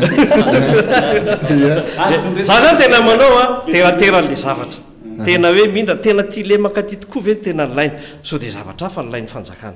dia zao iny a tsy voaverina tonga koa le fitara-panjakana mihindrana ndray koa le manaraka ndao ndray ara-mindrana dia micumule zany a ilay trosatsika neo a tsy voaverina neo a indramina neo a tsy voaverina neo a indramina ny faharoa dia raisiko ny tenin'ny zokolatatsy hoe be dia be amin'ireo solombavambahoaka angeny tsy mahay mamaky akory loi de finance miaratsiny aminareo député solombavambahoaka ny mamaky any tompoko tsy moro loi de finance volany resaka eto zany hoe minona ny effet économique inona ny effet social amin'ny loi de finance monsieur le maire hoe tsy mahay mihitsy ny solombavambahoaka atsika tsy hoe tsy mahay fa tena tsy mora mandinika an'io firipazy io ao anatina tenanay fatao nefa ny loi rectificative atao somora fa zay koa ny ilana système parlementaire avelatsika marina le avelatsika marina le commission zany loi de finance zany loi rectificative 24 heures de avelatsika commission zany loi toute loi misy commission avelatsika marina le ary misy commission député dia mandeha any amin'ny commission io dia afaka miantso spécialiste avy amin'ilay ohatrany amin'ny budget zany ianao dia afaka miantso avelatsika marina am'zay monsieur le maire zavatra ya somariko tiako kely mako le hoe manana andraikitra lehibe amina resabola solombavambahoaka satria hitao daholo inge ny findramam-boly hoe indram-bola am'izao tsika dia zao nampiasana azy ny mamaky atsika zany dia hoe rehefa raikitra tokoa ngamba eny ilaina fa anamboaran-dalana any amin'ny district anay eo anambarana am'izay fa dia raikitra tokoa le tsangatana rehefa avy eo tsy angamba mbola tsy dia tena nahita loatra ny tao amin'ny solombavambahoaka atsika ny hoe tsy dia nisy olana loatra fa saiky matetika mipasy foana io zany e fa izy arakaraka mampasy azy koa ny olana rehefa avy eo ny olana rehefa avy eo zany hoe le tena tsy fahafantarana an'le base le tena le hoe orthodoxie financière izay ene ny olany eto amin'ny firenetsika io e mandany fotsiny fahazo avao voara-maso ara-dalàna araka ny teny abrahama ave ny fampiasana an'io vola io na ny vola hitatoerana na le vola ny andramitsika fa rehefa tonga za zao te anontany hoe aizao azao ny compte de règlement amin'ny firenetsika satria le compte financier moa zany amin'ny commune fa le compte de règlement tena ara-dalàna ave izany compte de règlement zany tao anatina taona maro satria miankina amin'izay eny nytonoy zany hoe ny kenin'ny solombavambahoaka ave ny fampiasana vola tamin'ny taona tsika zao taona ataosika taona 9 mbola telo sy roa arivo zao mbola vo mivoaka hitanao zany zany hoe ahoana zany no ilazana fa ara-dalàna tsara ny fampiasam-bola ohatra tamin'ny taona 7 mbola solombavambahoaka foana ke sy ny ao amin'ny ny atao amin'ny ny sénat no miaraka amin'ny techniciana no manapaka an'izay itsika zany ohatra mandeha ho azy fa tsy tokony mandeha ho azy satria fiainan'ny firenena le izy tsy tokony hoentina fotsolona zao fa tokony midiscuter par entité par secteur mihitsy a ny zavatra atao ary maninona moa zay ny teti-bola reny tsy ampandalovana any amin'ny antoko politique entre parenthèse na hoe mba alefa any amin'ny antoko zay tena hoe dia izany tena antoko politika marina eto Madagasikara mba homena ny dika nyreny hoe itya no mety ho budget dia mba hany mba misy discussion alohan'ny tena hikarana any amin'ny antenimpirenena satria manana ny heviny keo ile ny antoko politika na tsy ao anatin'ny antenimieram-pirenena azy fa tokopena atya mba tokony arana midinika fa io indraindray lasa hoe tikano tsy tikano l izy nefa io ny tena fiainan'ny malagasy ny loi de finance toizako angamba le tenen'ny monsieur le maire zay le izy nge tsy le hoe le fampiasana n'le vola ihany tsy hainy fa tena le gestion de la dette resaka amortissement zany satria rehefa mindrana vola ianao a dia tsy maintsy efa homaninao misy kesy ariananina ry dia efa misy hoe tia amerenana n'le vola drehetra fa le tsika ohatra n'le sanandria ohatra ny fivarotana akoho mividy akoho 700 ianao a dia efa mahazo ana dia tonga dia hohanina le izy fa tsy mieritreritra hoe ty le volana akoho 700 ty nge ka mbola ho averiko fa tonga de hoaniko le volan'le akoho zay lany ao synkirazana io zany a tonga de le any am'le tena tsy fahaizana le izy mihitsy resaka amortissement de la dette gestion de la dette zany zavatra lehibe faharoa manarakaraka an'izany de zao toizako ihany nyteny monsieur le maire le resaka prévision mihitsy nge tsy mandeha satria ny prévision mandeha tsara miresaka volam-panjakana mantsy ianao rehefa manao prévision zany no alefany satria ny document budgétaire nge prévision foana de rehefa tonga any anatin'ny commission de hoe eny ary fa ny problème de amin'ny exécution budgétaire l'exécution budgétaire de misy a ianao député mahafantatra tsara n'izany a le hoe taux de régulation de hoe arakaraky ny vola miditra ihany ny vola azo lanina de io a de fanaovana tsinitsinina ny député io satria zao ianao fa asaina mantany 4 milliards de dollars de 1500 milliards 4000 milliards d'ariary de 1500 milliards d'ariary fotsiny no aninao zay tsy fahaizana finance tompoko ny finance tompoko tsy resaka recette ary tsy resaka comptabilité io na de hoe document comptable ary ny budget tsy resaka comptabilité io ary zay problème antsika logique comptable satria teny FMI hoe arao ny comptabilité fa ny fanjakanany tsy misy an'izany fanjakana fahity zany fa fanjakana en cessation de paiement raha hainao zay zavatra zay de hoe laniko ihany respecteko ny zavatra tenenina tany député zay nikenin'ny député olombo fidy de tsy maintsy laniko fa eo kosa de zao hoe ny fanjakana rehefa manao an'le prévision de fa tokony fatany hoe le recette-ny fiscale ny tsy tokony ohatran'ny ianina no azotsika fa tonga de dangana ry ambony ary le prévision mihitsy zany ny diso de eo am'izay zany le izy hoe rehefa diso le izy de zao mibotsina zany ny atao hoe déficit budgétaire de le déficit budgétaire io zay tokony 300 zay le norme internationale dia matetika lasa tafahoatra le izy ka eo zany le izy hoe tena le technicianna zay manao an'le izy mihitsy no eritreritry hoe voto politika loatra na matahotra ny toerany de tsy sa manao an'le izy araky ny asany ny problème zay satria hoe za directeur de raha pitsa mety roana na ohatran'izay de matahotra fa le izy zay toizako tsara le zavatra ny tenen'ny monsieur le maire tary hoe ao amin'ny zavatra lehibe indrindra de zao za tena samy teny an'izay tsy fahaizana sy tsy fahasahina manao zavatra de zao am'le farany zany le izy hoe le vola ozy izy ny namako raha tsy etson zany zaka te hoe le vola vahiny ividianana ariary tsy de tena zay niko loatra le mécanisme fa le izy zao ao anatin'ny vola indra aminao a de tsy maintsy mandeha any amin'ny banque centrale iny de zao ny banque centrale no azo lazainy hoe gestionnaire le vola devise io zany fa ny banque centrale de zao raha ny tena marina ny banque centrale tokony indépendante zany hoe tokony maleo teny izy manao ny politika ambola zay loha tsy miditra am'izay a fa le olana de zao hoe rehefa bakeo ny fanjakana zao misonotra loatra ny ariary de hoe alefao any am'le mida le vola tsy mividy izy a fa injecteny le izy de zao le izy fa roa manarakaraka zany de risika aide budgétaire ny resahanao aide budgétaire ao anatin'ny déficit zany hoe ao anatin'le tsy fahampim-bola ho ampiasaina io le tsy fahampim-bola ampiasaina io de zao hoe azo atao tsara ny manao BTA fa ny problème an'le BTA teo aloha de zao ny établissement public rehetra nanana compte tany amin'ny banque de nanana excédent zany ny banque de afaka nividy BTA zany hoe volam-panjakana ihany zany nampiasainy natao amin'le izy anisan'ny ezaka natao tamin'ny tetezamita zay tsy tianao aloha anisan'ny ezaka zay natao tamin'ny tetezamita de zao hoe averenana amin'ny trésor ny vola rehetrarehetra ny établissement public rehetra zay excédentaire mba ahafahana tonga de avy hatrany de hoe ny trésor zany mampiasa azy a fa tsy ho ampiasain'ny banque tsony nisy ezaka ihany ke vita za tsy miteny hoe tsara ny tetezamita fa nisy zavatra natao ny tetezamita ihany fa roa manarakaraka an'izany de zao na inona lazain'ny mpitondra ara-dalàna rehetra teto Madagasikara de za nahita hoe nisy zavatra tsara zay nataon'ny tetezamita zay tokony toizana de hoe tokony ho vitan'ny malagasy rery ny famatsiana vola ara-toekarenana Madagasikara ary io a dia ao anatin'le zavatra nyresahana teo ary zay ny mahatsara n'le BTA monsieur Tsetson am'izay fotoana zay hoe trosa intérieur volatsika ihany ny trosaitsika amin'izay fotoan'izay dia zao mety le banque iny problème atsika amin'ny banque vahiny a eny ka zao le izy ka iny adalantsika iny adalanratsiraka sy adalany zafy eny za mialatsiny eny zay natoka tsika anatin'le ka zao tokony hovany le izy zao ianao matsotra ny tiratsiraka be nga manao fa zao le izy ka zao iza moa natonga le banque lasany vasa tsiratsiraka ve mialatsiny zafy nanomboka nationalisation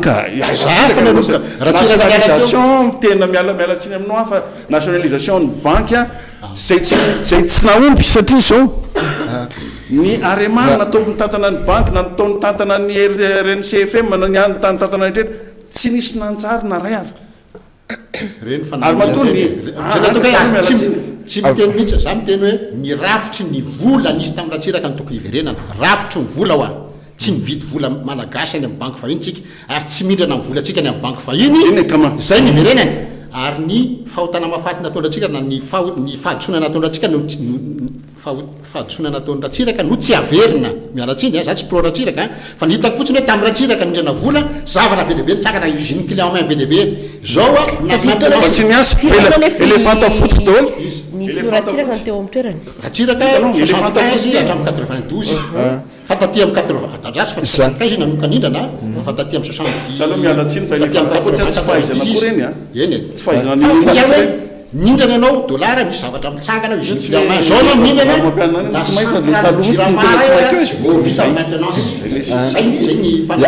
aferiko le fantanena trany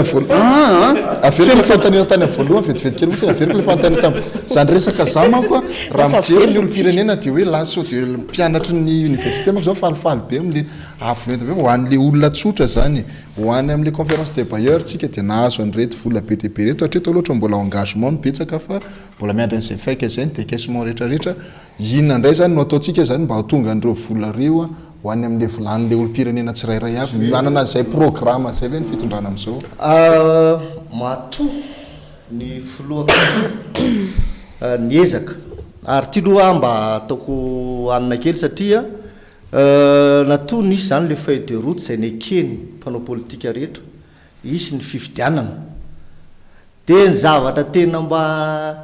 tadidika ary nafinaritra anahy dia ny fanekeny ianao miteny teo hoe tsy tiako le teteza mita tsy ny fitondrana rehetrarehetrarehetra ny zavatra tsara napetrany a ary nisy zavatra tsy netiko fa tsy zato sanjato a tsy nety a zato sanjato a mety zavatra tena nafinaritra ary tena mba atao hoe nanoana ny foko dia teny amin'ny toerana ny tenanay tamin'izany teny avoloha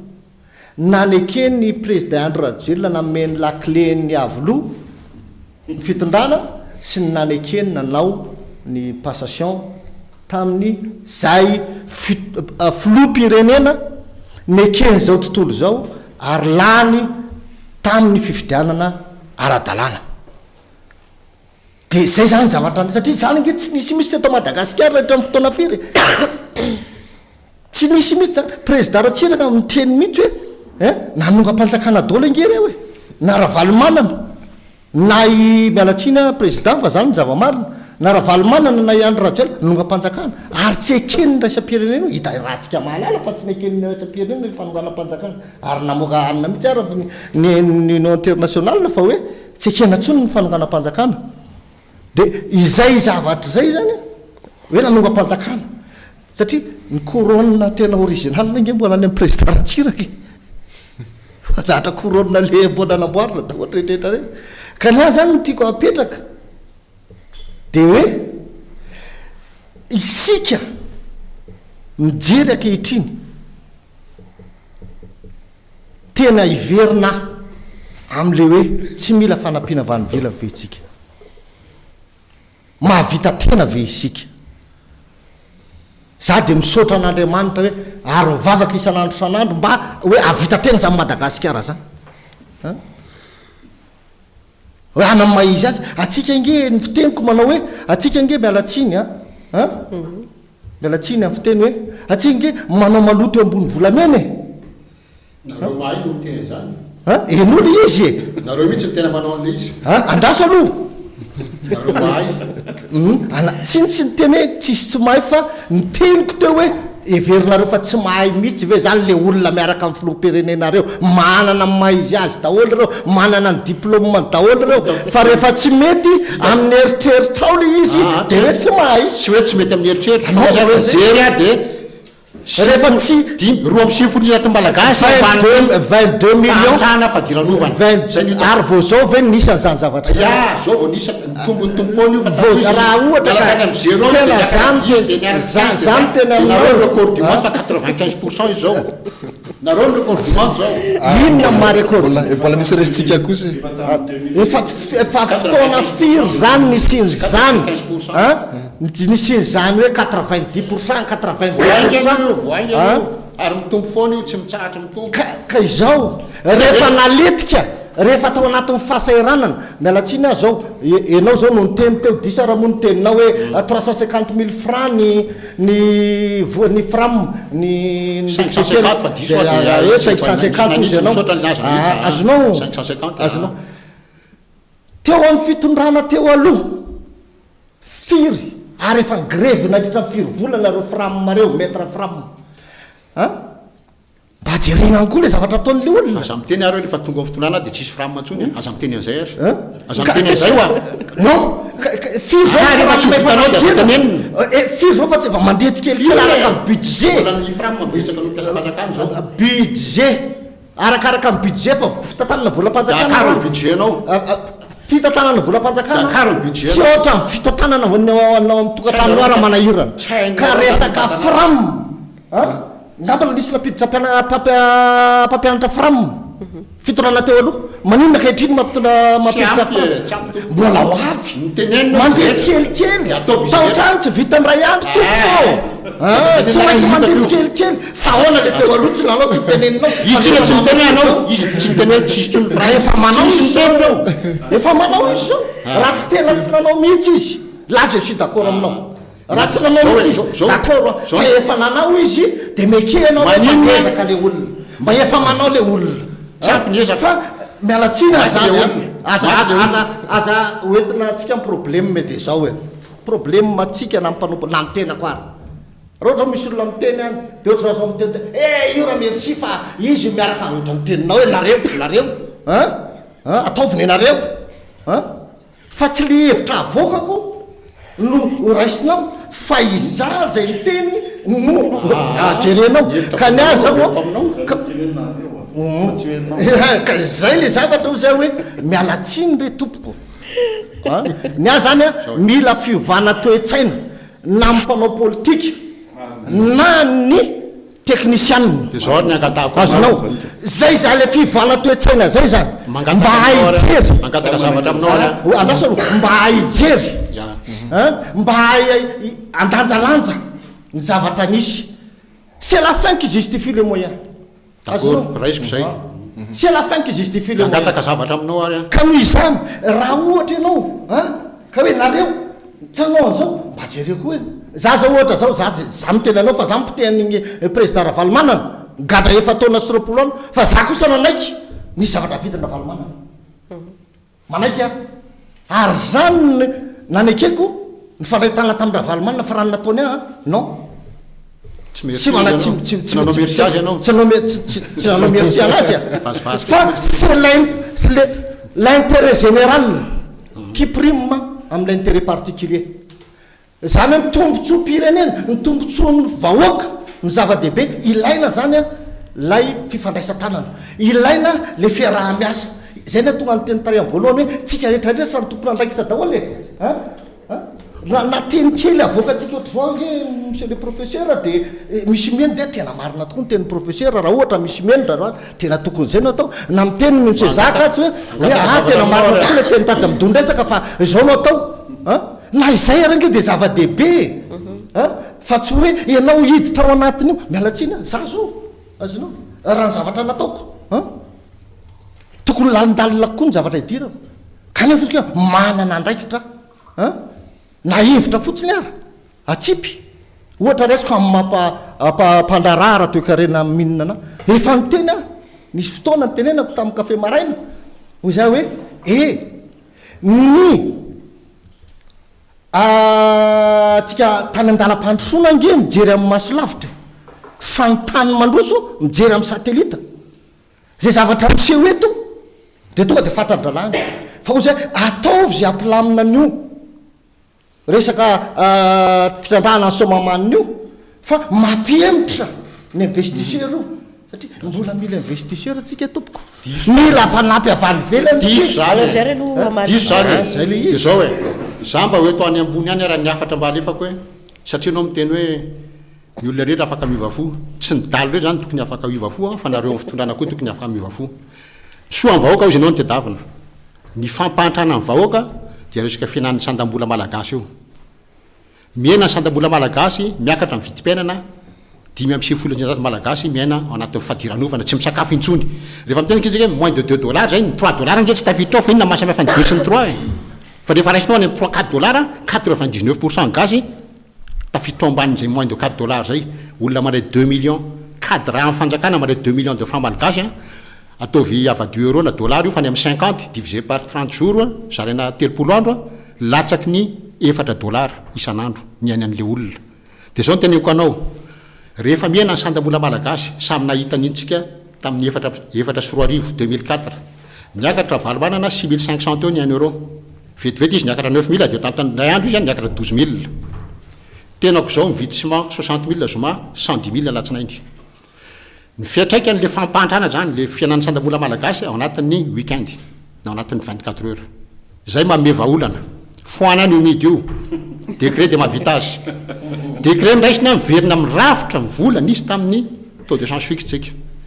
rehefa tafitra anatin'ny taux de change fixe tsy misy afa-tsy décret sisa no afaka mampiakatra sy mampidina mivola tsy mila arovana tsony ny ariary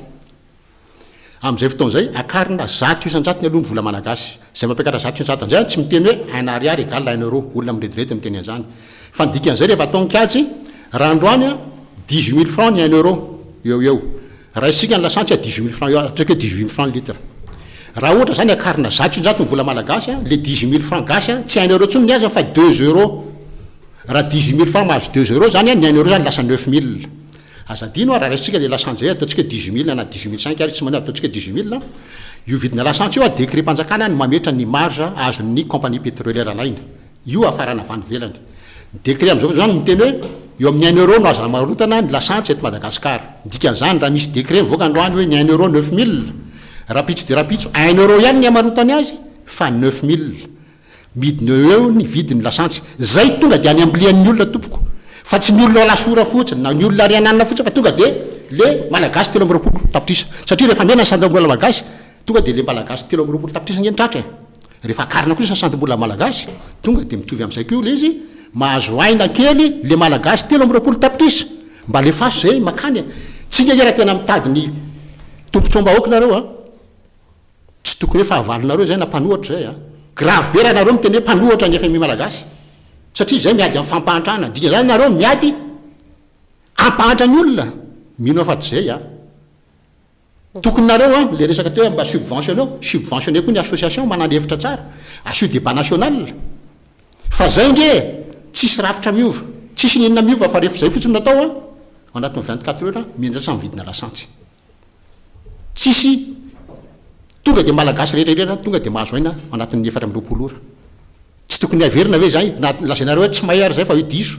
tsy tokony resaka ve tsika hiteny hoe aiza madiso an'izay zay nge mangataka assio débat national tsy maninona asevy manao référendum ny olona fa io rafitry ny vola io na ny teny raha namantsika hoe le vola nge makany amin'ny banque centrale sarotsarony fotsiny ngendry Gra Johnson satria zao lalàna midy de lalàna ny tolotra sy tinady efa fantatra mialoha fa ny balance de paiement tsika structurellement déficitaire tsy ampy foana ny mizana ny vola miditra mihoatra amin'ny vola mivoaka andasa alony ny atsika structurellement déficitaire andasa alony avelo itengy efa fantatra mialoha zany fa structurellement déficitaire amin'ny balance tsika ny olona misy manana any fa tsy possible hoe déficitaire de de tsisy excédentaire mathématiquement et régime intellectuel diso zany hevitra ao zany mato misy déficitaire misy excédentaire en contrepartie bon raha aloha zay efa fantatra mialoha tsika fa déficitaire apetraka ny lalàna ny tolo satsinady efa fantatra mialoha zany fa enjera ny vola malagasy efa nenjera 5600% izy romboroapolo taona zay tsy mbola niakatra izy fa nianjera mioara mipaikadinareo no solution-nareo raha misy roapolo taona zay be tanàna lasoraindray reo fa problème dia mitovy am'le toerana tsisy rehefa eo monsieur Hugues Johnson mandray misaotra mahafinaritra l izy ary izay ny tena ilaina zay adevitra zay a mba ahafahantsika zany mankalisona mijeriny hoe inona ny paikady ary mba ahafahana mampandroso ny firenena zavatra anankiray ngamba ny tena ilaina alohany zavatra rehetra ho avy ny fifidianana io na amin'ny 2016 io na amin'ny 2017 io na amin'ny 2018 io a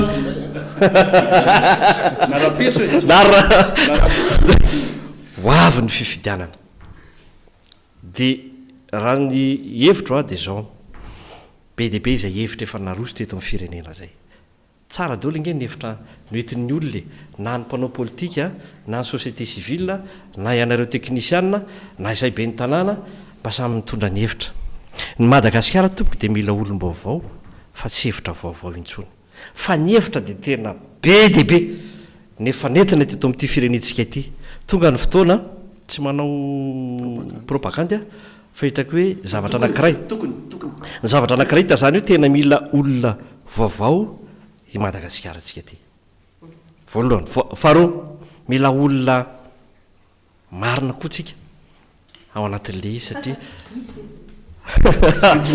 nasoloha ny antony dia zao ny tena nampiletika ny firenentsika dia ny tsy fananantsika n'izay olona izay na ireo olona ireo zany inge marina daolo ny teninareo marina ny midy marina ny marina daolo fa zao aiza le tena mba olona mba manana le honnêteté hitondra n'le firenentsika fa raha olefantsika daholo ary io teknika rehetrarehetra io hoe zao fa raha vao tsy marina ary tena mijery hoe inona marina ny tena olan'ny malagasy tena mijery amin'ny fo hoe ny olana ara-tsosialy sy ny olana ara-ekonomika any gasy zao jery anareo fotsiny ako maninona moa raha inona ohatra farafaratsiny raha ao anatina budget raha tena mijery ny fitiavana ny tandrazantsika maninona raha mba ina ny volananina ny anivon'ny ministera ministra anankiray ngeka manana tomobile ministra manana tomobile anankiroa ministra ny vadiny manana tomobile anankiroa ny zanany manana tomobile anankiray ny carburant ny rehetrarehetra dia ampitombo finisan'ny ministra volampene zany fa maninona raha mba ena faravaratsy dia mbo hitatsika daoly reo olona sahirandreo fa efa mbo misy enveloppe mba hahafahantsika manao ny fampandrosoana ara-tsosialy raha samy mieritreritra zay daholo tsika hoe andao raha mba ena daolo ny charge isaky ny ministera ohatra dia efa mba misy tokony mba hahafahantsika mijery ny sosialy fa tsara le hevitritsika fa ny application tena andrasana eto Madagasikara hoe ahoana ny fomba appliquena zany ohatra zetriko zay hainao aloha ny charge dia mba afaka manao production tsara tsika mba afaka mifaninana amin'ireo firenenera zao tontolo zao mahamenatra ane zany hoe Madagasikara no anisan'ny producteur pays producteur ny vary fa tsika zao lasa manafatra vary dia tsy mba menatra ve tsika amin'izao fotoana zao hoe tsika ny tena tompony izy io tamin'izao fotoana farany fotsiny monsieur le maire sao dia mba le rafitra mihitsy satria misy miteny na Jesosy ary tonga amin'ny fitondrana io be dia be le fakapana rehefa aveo le rafitra mpanaramaso mihitsy sy le organe de contrôle mihitsy ny tokony mila mafisina raha fijery anazy avy sa maly vetivety alay sa maly vetivety tena anao rehefa zay aloha zany ny hevitra dia mila zay le hoe mila mpanaramaso tena marina koa le mpanaramaso fa tsy hoe manaramaso fe ohatra amin'izao satria fantatsika voaingana ny zavatra nitranga tany fianaratsoa amina hoe misy volana le fa tany amin'ny commune anankiray dia nanjavina ohatrany hoe tsy natao kory lay iny izy ty lay asa dia manahoana zany position ny inspecteur d'état sy ny contrôle d'état ao anatin'izany le fijoroana koa ankeny tsy ampy eto amintsika aiza le olona raha ataontsika le contrôleur zao tena tokony namoka le rapport ara-dalàna hoe nivoaka malagasy izao marina zavatra mitranga tamin'iny zavatra anankiray fa tena tsy mivoaka tsisy tanao mihitsy zany le zavatra anankiray fotsiny zay fa entreto hoe amin'arivo na manalina ke zavatra tsy mety eto amin'ny fireneny ka rehefa samy joro ohatran'izay daholo tsika minoaka fa mba manomboka etraika any amin'ny vilany sy eo ambony vilia sy ao anaty kopy ny malagasy ny zavatra ataontsika telopolo segonda fotsiny menanao satria maraparana fandarantsika ohatra ny hevitra monsieur le maire zany nge mitovy ihany ny hevitra atsika amin'ny rahalahy hoe samy tompona andraikitra nge tsika rehetrarehetra fa ny azy zany ny tiako petraka fotsiny dia ny hoe amin'ilay fitantanana hoe marina fahamarinana fahamasinana efa nisany zany natao slogan e fanakaiza araka ny teniny monsieur Abraham teo na Jesosy arake teo nitory ten'Andriamanitra ka Jesosy fa nitroandra lahavatsy nyfatsena tamin'ny azo fijaliany ka izay ametrahana zay aiza marina ary mahitana zay olona zay za de hipetraka fony tsisy arina ny ray sy ny zanaka sy ray aman-dreny raha tsy hitovy hevitra masona asiana hoe rakoto sy rabe samy manany lohany tsy tokotokony samy manany lohany tsy tokotokony heviny fa kosa ny tokony ho jerentsika rehetrarehetra zany satria mijery venao am'izao ankehitriny mialatsiny fa tsy hoe ina fa samy manany hevitra ngeno nanagadrana ny tenanay tamin'ny fotoan'andro nygadrako efa taona sy 20 andro hevitra raha zay hevitra zay no entina any amin'le hoe andoranga samy hijerytsika hoe inona ny hevitra hampandrosoana n'ity firenena ity inona ny hevitra hijerentsika hampetety an'ity fiainam-bahoaka ity fa tsy hoe inona ny hevitra nde azoka an'le plasy inona ny hevitra azaoko fitondrana ka raha am'izao hitatsika zao le olona enonge matoa niala teo amin'ny fitondrana na tsy lany tamin'ny fifidianana misy antony fa tsy hoe rehefa tsy eo ianao ny stratégie de asa ngamba tsy haiko mo tsy hoe niatsy mo hoe nareo abontso maninony Monsieur merci dila ngamba le 30 secondes satria efa anoy ihany ianao de tonga de mena le 2 minitra farany amarana fantara am'izao fotoana zao ngamba matetika ny androm-panjakana misy na ny premier ministre na ny filohan'ny atenemeran-doolona na ny filoha-pirenena de ny miresaka ny hoe dialogue andao ifampiresaka inona no tsy mampety an'izany mifampiresaka inona ny vahaolana fa kosa raha iza kosa aloha tsy mety amin'ny firenena tsy mety an'le 22 millions d'habitants lay sanatria hoe ifampiresaka de hoe iresaka aminao fa mionty siège ty resaka aminao fa zao ny tadavinay tsy etsitsona ngamba ny atao hoe transition bis rahantsika mahalala ny zavatra nyseho fa kosa am'izay fotoana zay de hoe jerena hoe alao mbanao fanakianana mandroso fanakianana mahatsara firenena monsieur Jean-Jacques ray minitra sisa rehefa resaka ndrafitry ny vola samy misaitsaina fotsiny nareo mpijery an'ity fandaran'ity 5 milliards antrosina venandratsiraka na fitazavana VTB 7 milliards hatramin'izao mbola mitoy izy io amin'le faiky na centrale ny Jiramaray raha maintenance raha tsy vita any ny olona anandry raha mbola hividianana vola malagasy ny vola indramina velany de tsy mila an'io tsika za tsy miombokevitra le fitenenana hoe mbola mila tsafa miala amin'ny mpamatsy volany velany tsika misy volamena ngeto amintsika ianao raha za tsy manam-bola maninona tsy exploitenao volamena fa menao ny sinoa hoe zay maka io fananana fa mangala zay aka zany ve natao fitondrana firenena zany ve de mety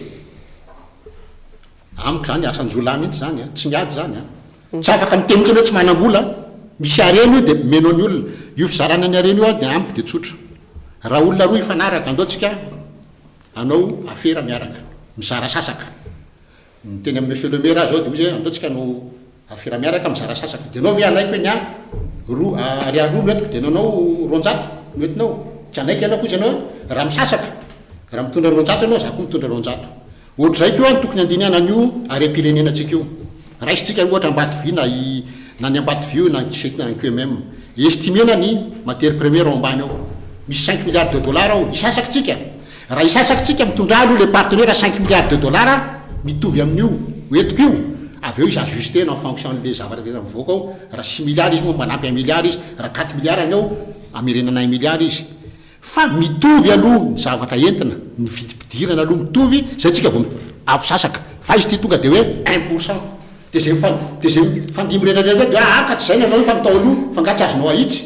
ny lana ny mpitondra ke de manitsy ny tsy netiny tany aloha efa tsy aka excuse fotsiny hoe zareo raha nanao tsy vita zay ny vita zay io farahateniko monsieur le maire za moa zany dia miverina amin'ilay zavatra nambaraka teo ihany efa tena nandalo fiainana sarotra be ary nanahirana ary mbola manahirana ny firenentsika amin'izao fotoana izao dia misaotra ny teknisianina malagasy niza satria samy mba te hitondra ny fahaiza manaony ampandrosoana ty fireneny ty daholo tsika rehetrarehetra io na kely io na ny tanora io na rehefa lasa retirety io na mipetraka eto Madagasikara io na mipetraka any ivelany samy te ampandrosony ty fireneny ty daholo tsika rehetrarehetra mila zany araky ny ambarako ty hoe andao tsika nge ray aman-dreny efa miresaka andatabatra boribory foana na andatabatra lavalava io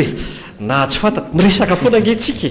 jereo vogazento fa misy fiarahana mpanao politika foana fa aiza ny efa raha ny firenentsika zao ny firenentsika ka izay niverenako amin'le izy hoe mila olona tena tian'le firenena fa tsy tena hoe tena aiza ve dia ao anatin'ny fotoana foana dia lasa manan-karina be ohatran'izao fa mila olona tsy tia tena ary mila olona tena miaina amin'ny fahamarinana mety mitenareo aiza nahitana an'izany misy an'izany eto Madagasikara misy an'izany eto fa aza taitra fotsy fa tsika rehetrarehetra tsy sy marina daholo fa mila an'izay ny firenentsika mila an'izay ny firenena ary farany dia zao hoe everiko fa tena tokony ahafahantsika mijery ny fampandrosoana ho an'ny firenentsika dia ny fananantsika n'ilay vision ny olona rehetra moa tena hoe samy mba manana zany daholo zao ny vision fa le tena vision mamaly an'ilay etaetan'ity firenentsika zany vision zany hoe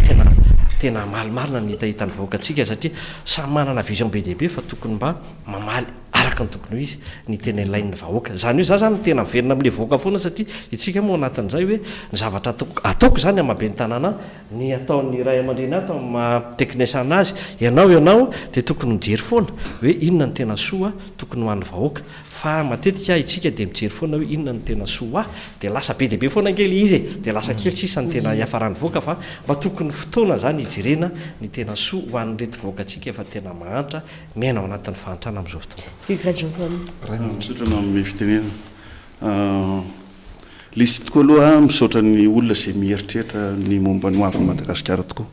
marina tokoa zany satria be dehibe io fa ny any zany satria stratégie moa zany ny fanontaniana napetraky monsieur le maire teo dia mba avaliako ary la izy ny problème eto amintsika dia resaka politika tsika zany hoe mitovy ny lanjan'ny vato any nosy varika sy ny vato eto Antananarivo mitovy ny lanjan'ny vato any Akandreo sy any Tomasina fa ny olana vato alatsaky na filohan'ny repoblika dikan'izany zany mizo zany mitovy amiko zany ny stratégie voalohany dia ny resaka décentralisation budgétaire décision budgétaire zany hoe tokony mitovy ny zavatra zay omena ny faritra tsirairay satria ny antony dia zao any nge ny tena misy mpamokatra tsy eto Antananarivo nge mpamokatra no zany zay zany ny zavatra voalohany atao ovaina zany ny fomba fanaovana ny budget io efa ny tena zay foana ka le izy matetika dia zao tena any amin'ny faritra nge ny tena misy mifahantrana lalina fa tsy dia tena eto Antananarivo loatra raha mahita an'izany ny fahantrana tsina tsy hoe fahantrana raha-bola fotsiny namana zanjaka miteny vola foana fa mifahantrana koa nge rehefa tena atao ny famaritana azy dia tsy manana sekoly ianao dia mahantra tsy manana rano fisotro anao dia fa mahantra tsy manana rehetrarehetra ka amin'le fiainan'le olana eny resany